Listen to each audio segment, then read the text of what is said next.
Hi friends, welcome to అనులాగ్స్. ఇవాళ నేను ఎండి చేప టమాటా వండుతున్నాను ఫ్రెండ్స్. చాలా అంటే చాలా బాగుంటుంది.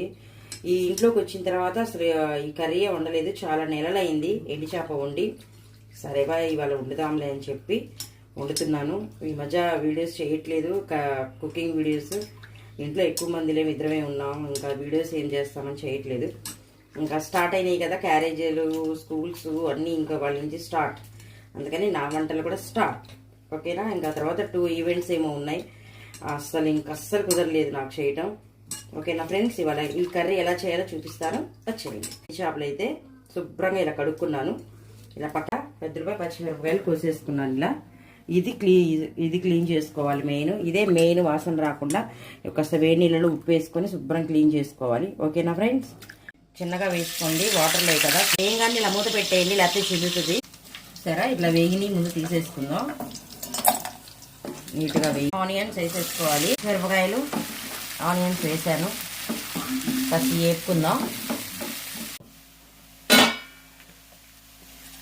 ఉల్లిపాయలు అయితే వేగిపోయినాయి. ఇప్పుడు టమాటా వేసేసుకుందాం.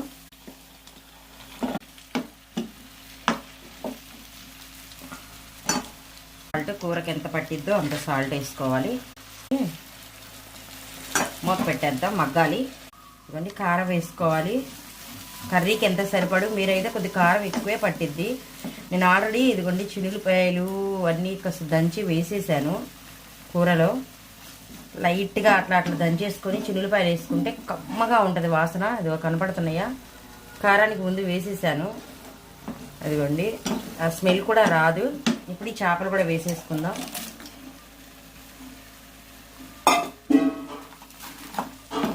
ఇరక్కుండా అటు ఇటు తిప్పుకుందాం. వాటర్ అయితే అస్సలు వేయకూడదు. కొద్దిగా ఆయిల్ ఎక్కువే పట్టుద్ది, చూసుకొని వేసుకోండి. ఎవరికి టేస్ట్ తగ్గట్టుగా వాళ్ళు. కారం, ఉప్పు, అవి అల్లం వెల్లుల్లి పేస్ట్లు అవన్నీ వేయకూడదు, బాగోదు. అందుకనే ఓన్లీ 4 చిన్నులపాయలు దంచి వేసేసాను. స్మెల్ మంచిగా ఉంటుంది. ఎలా చేసుకున్నారు? అరిసెలు, చక్రాలు అన్నీ వండుకున్నారా? మేమైతే వండుకోలేదు ఫ్రెండ్స్ ఈ సంవత్సరం. పోయిన ఇయర్ అయితే చాలా అరిసెలు అన్నీ వండుకొని వీడియో కూడా పెట్టాను. ఈ సంవత్సరం ఏదో ఇంట్లో పిల్లలు కూడా లేరు కదా అని నేను కూడా ఏం చేసుకోలేదు. అంతే, ఒక్కోసారి కుదిరితే ఒక్కోసారి కుదరదు. దానికి డిసప్పాయింట్ అవ్వాల్సిన పని లేదు కదా. చేయాలనుకుంటే ఎప్పుడైనా చేసుకోవచ్చు.